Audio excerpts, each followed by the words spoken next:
this lesson, we will create a DynamoDB table and explore how to add data to it and query it.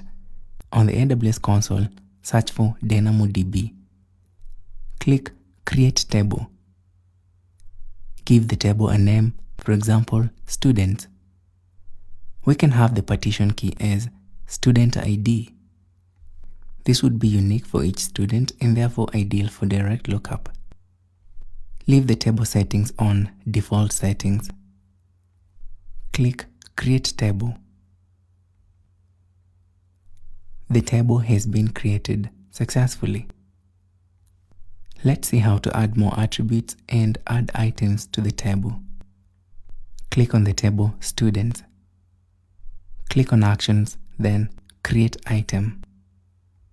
Click Add New Attribute. Choose String as data type, and for attribute name, type full name. Let's add one more attribute, Major, a string.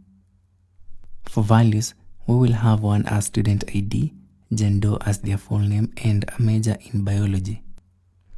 Click Create Item. We can now see our item listed.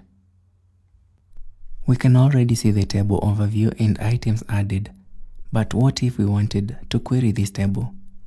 Usually, the create item operations and querying will be done programmatically.